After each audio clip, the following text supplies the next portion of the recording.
So I want to talk to you about enemy making, and I want to talk to you about fascism. And I'm doing this out of my Christian faith because I happen to believe that fascism and enemy making is opposed to my Christian faith. I happen to believe that what we are called to do is overcome our enemy making core that is a part of what it means to be human. That is what our faith calls us to do. That is what Jesus calls us to do. And I want you to take a look at this picture.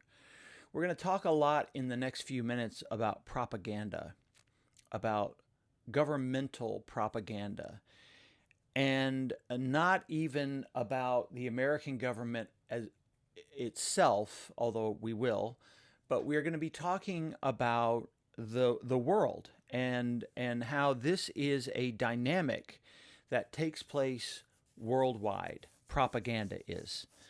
And look at this picture. This is your old Uncle Sam. Uncle Sam used to be for fighting international enemies, foreign enemies. But look what he's doing. He's taken off his red, white, and blue hat, and he's putting on an ice hat. The clear message is that true Americans are now fighting a war at home. We have been told this. We have been told that Donald Trump believes this, that we are in the midst of a war at home, and it seems to be true. And so I wrote an essay. He's not wearing a mask. You're right. He's not. So I wrote an essay on all of this this week.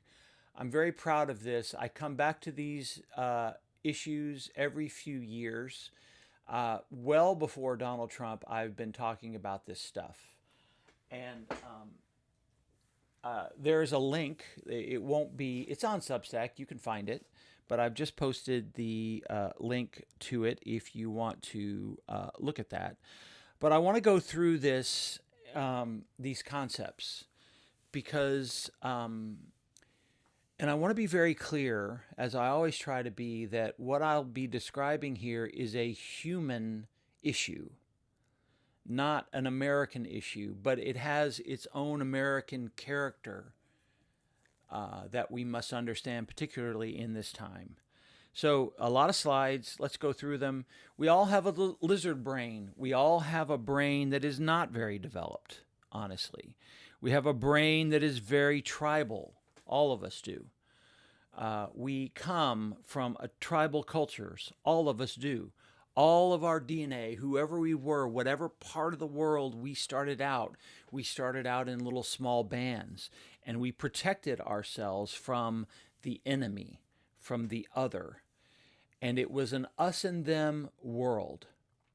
It was an us and them world. We were good, and they were evil. Many of the world's great religions have this as a part of their theology. Our religions were also tribal as they first began.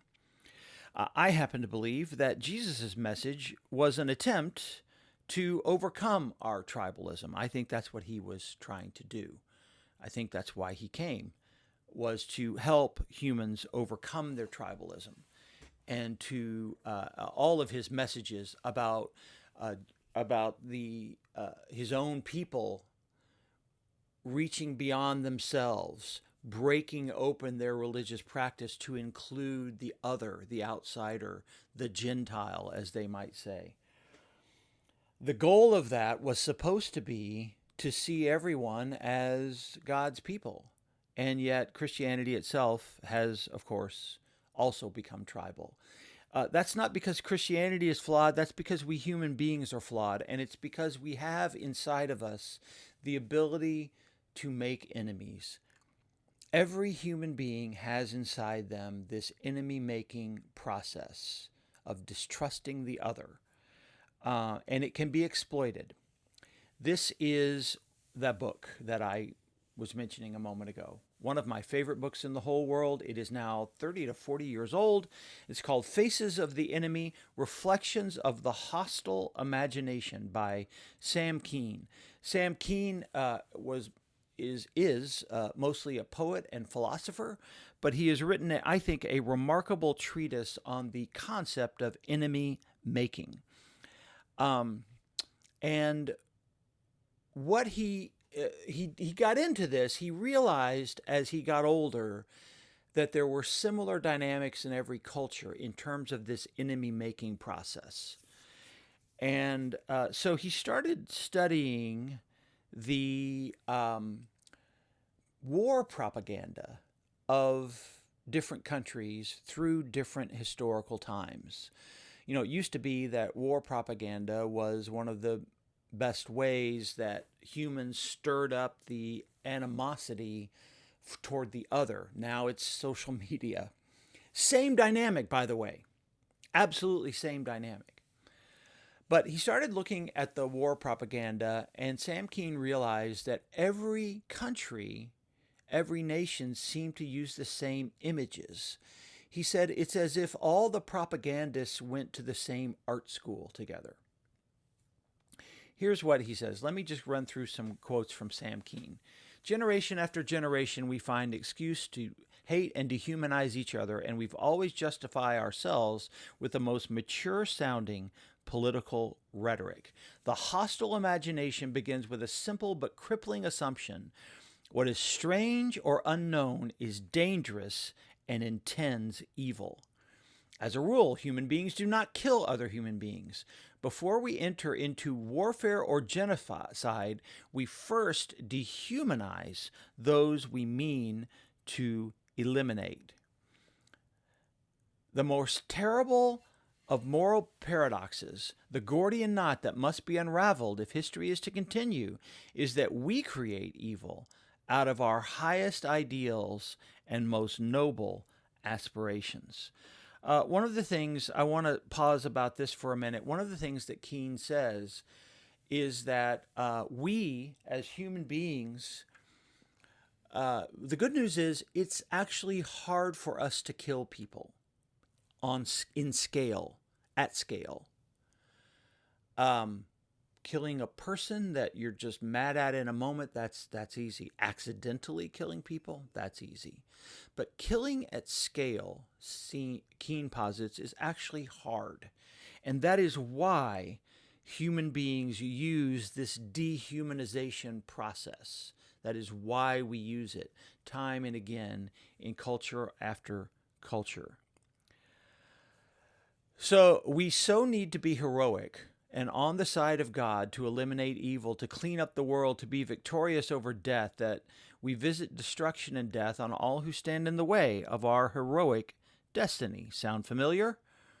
We scapegoat and create absolute enemies, not because we are intrinsically cruel, but because focusing our anger on an outside target, striking at strangers, brings our tribe and nation closer together and allows us to be part of a close and loving in-group.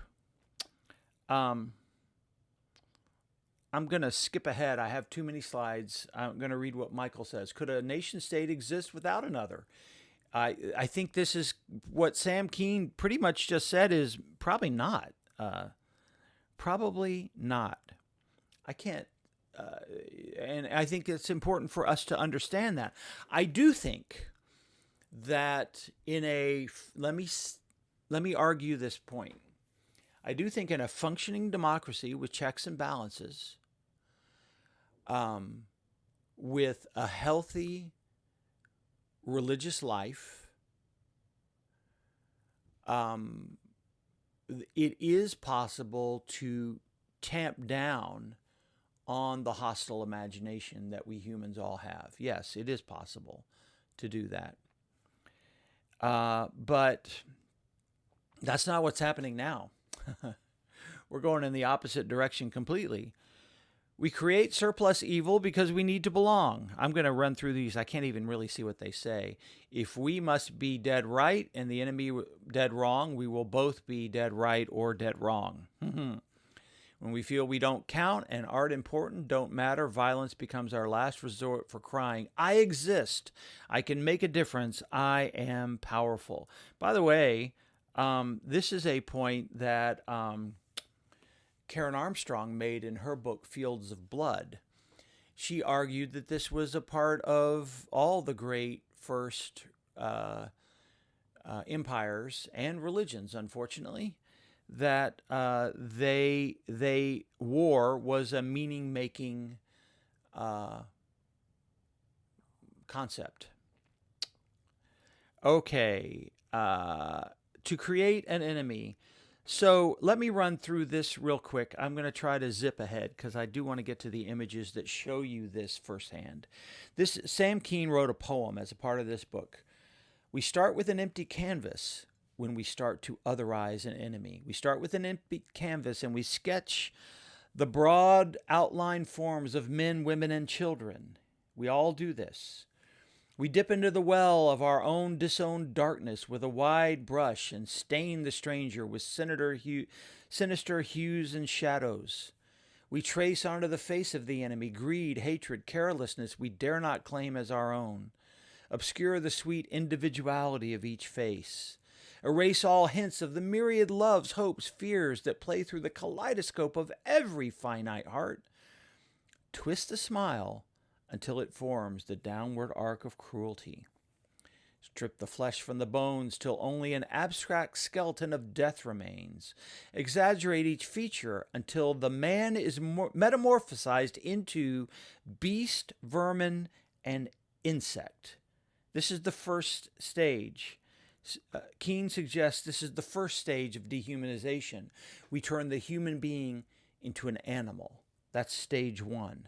Stage one is turning the human into the animal. Well, stage one is actually a step before that. It's failing to understand our own inner struggles and projecting, scapegoating onto the other. That's actually step one. But step two is seeing the other as a vermin, as a rat, as a beast. Then we fill in the background with malignant features from ancient nightmares, devils, demons, myrmidons of evil. When the icon of your enemy is complete, you will be able to kill without guilt and slaughter without shame. The thing you destroy will have become merely an enemy of God, an impediment to the sacred dialectic of history. That is the final point of the enemy making, that in the end, the enemy who starts out as a demon or a monster becomes the enemy of God. It always has to end up as the enemy of God. And so I want to run through some of these images will be from Keen's book, and some of these images will be those that I have recently gathered. But I want to talk about this because you can see in side-by-side comparisons how all the nations do this. These are two side-by-side images from World War II. I know this may be a little small if you're on a phone, but on the left here is an American image of American propaganda image designed to American warriors to help them stay productive and hopeful during war. And you can see the big monsters, one of whom looks vaguely like Hitler. It's a two-headed monster. One of them is Japanese, the two-headed Axis monster, destroying the Statue of Liberty. But look on the right, y'all. This is a German image. A German image. Again, a two-headed monster, Churchill and FDR, with a pirate flag behind them and guns. They're coming to rob and steal. Those monsters are coming to rob and steal Germany. This is how the Germans stirred up their people. Now, I'm not suggesting a moral equivalence between the sides. Please understand this. This is not what I'm doing. I'm here to suggest that the enemy-making process is the same. In order to go to war, to kill somebody at scale, you have to make them into a monster. And everybody does that. Every nation does that because it's a human trick from our tribal nature. Octopi is a very good image that is often used by foreign governments. This is a Soviet octopi taking over the world. It's scary because look, the tentacles go everywhere. And those of you from America know that, we use this. But y'all, look at the date here, 1938. This is not an American image from the 1950s. This is a German-ish image from World War II. Germany used the same image that Americans would later use for the Soviet Union, that Russia is a dangerous, evil octopi that's going to take over the world. That one image was a 2-for-1. Two cultures using that same image just 15 years apart. Many of them take very racist-looking forms. These are two Japanese dangerous enemies. It's the Japanese taking American women. This is the enemy. These are World War II images of American women being harassed by the Japanese. We would later come back and make the same point about Russia. There's an American woman being stomped by a huge Russian boot. It says if Russia should win, by the way, I don't know if you can see the fine print here, but it says if Russia should win and if Russia and the communists should win the next world war, many American men would be sterilized. Sterilized. They would come in and sterilize us. Y'all, this very same argument, of course, is being made by the people who run American health policy right now, saying that we are being sterilized by following science. It's a mess. Now, here's my favorite either or because it's non-American and you can see the process. These are two propaganda images from the Iran-Iraq war. So, two Muslim countries fighting with each other, yes? There on the left is an image from Iraq. This image is, in fact, on the front of the Sam Keen book. There on the right is an Iran image toward Iraq, okay? So on the left, the evil figure is the Shah, not the Shah, the mullah, the Ayatollah, rising out of the sand, killing the Iraqis. That's the dangerous image on the left. The dangerous image on the right is the dog Saddam Hussein. See, two different countries, both dehumanizing the leaders of those countries. But y'all, the Ayatollah, you probably can't see this, his eye has a Jewish Star of David in it.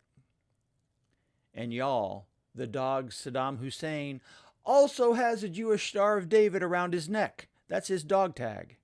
And the leash he's on is American. They are using the same images against each other in the same war. Guess what, friends? We did that too. We did that too, because the final message is that to oppose our side is to oppose God. And so here you see, again, two images from World War II. World War II gave us a unique situation to see war propaganda from both sides that made the same point. Here you see on the left an American, or it's either American or British, likely, image of the Axis powers. You see the Nazi flag killing, and the Nazi plane killing Jesus on the left. But then on the right, this is an Italian image with an American monster who looks barely human. It's probably meant to look like an African-American ape. It says USA on his helmet. And he is also killing Jesus. The American is. See, this is what we do. The final way that human beings kill at scale is to turn their enemy into an enemy of God. And so in World War II, both sides did this. The Americans said that the Germans were killing Jesus. The Italians said that the Americans were killing Jesus. That's because that is the final move. We did this a lot in World War II. We did some very blunt propaganda in World War II. This is the enemy. Look, the Nazis stabbing the Bible. We're here to prevent this. The Nazis killing the church. And again, I'm not defending Nazis here. I'm not. I'm showing you the process, though, through which we create the enemy. And now we come to the present day. And we see how our own government right now and those who support our government as Christian nationalists are doing the same thing. Quoting scriptures, misquoting scriptures. Unto us a son is given. That's a scripture about the Messiah, not about an American president. That is not meant to be a scripture that describes Donald Trump or any other American president, frankly. But that is what is happening, is we are good, we are holy, our president is good and holy, and our enemies are evil. So now we get to the official page of ICE. This is ICE's X account. To every criminal, illegal alien in America, darkness is no longer your ally. You represent an existential threat. But look at what they're quoting here. They're quoting scripture. The wicked flee. That's a scripture, I think, from Proverbs. And you see the ICE agents. So they are directly appealing to, I'm not talking about, I am not defending illegal immigrants here who are criminals. I'm not doing that. I am saying that our government is otherizing them and using religious imagery to do so. That is happening in America. And that, in the American context, is what we call Christian nationalism. That is what Christian nationalism is. And our government is doing that right now. Here are two more images from the ICE page. This is from Homeland Security's official account. And once again, the appeal back to Uncle Sam. Help your country and yourself. Report all foreign invaders.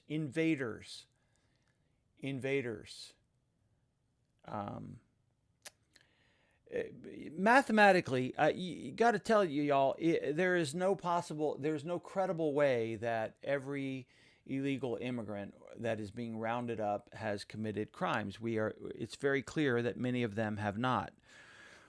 So, but they are being glossed with that ideal, and this is happening too.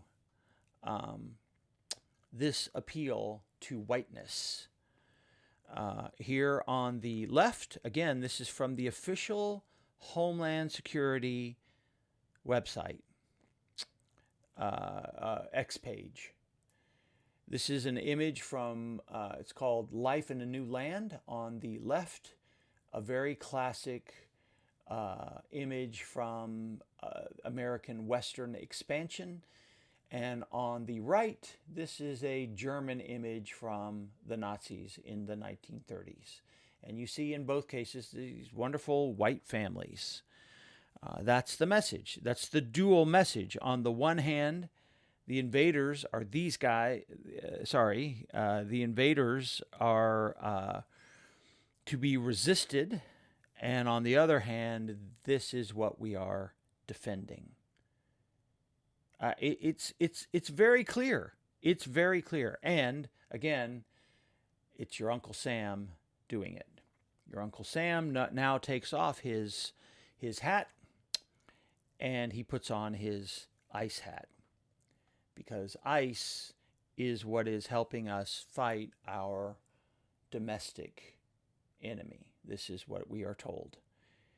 And it's very dangerous. I can't emphasize enough how dangerous this process is and how it is happening right now. And it is what makes people freeze about the militarization of Washington, D.C., the militarization of Los Angeles, because people are afraid. People are becoming more and more afraid.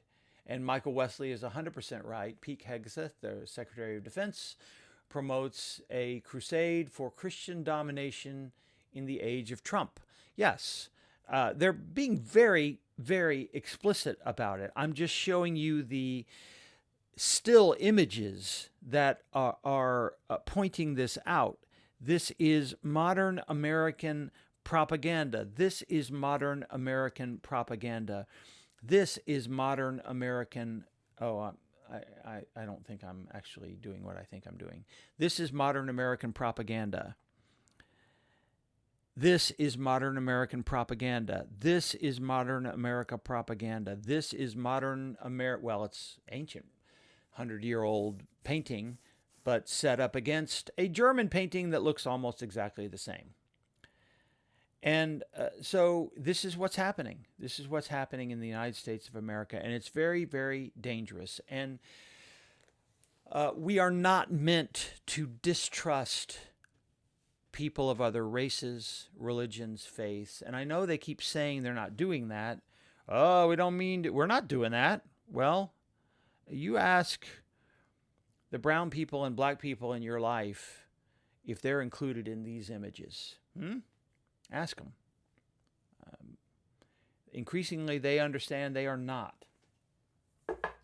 So this is hard stuff, y'all. We are in a very, very hard time right now, and yeah.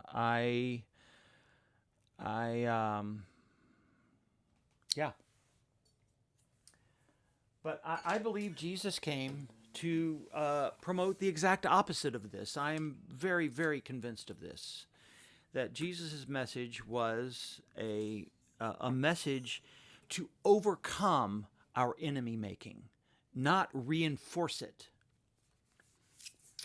not bless it. That was not what Jesus came for. Jesus came to push his own people to open up their religious practice to the outsider. Every image and metaphor, down to Peter, once Jesus is gone, having that dream of all the animals descend and say, there's nothing that you should see as unclean. Remember? Nothing. No animal is unclean to you anymore. The message there is the otherizing of your faith of your childhood will not serve you in your call to love everyone.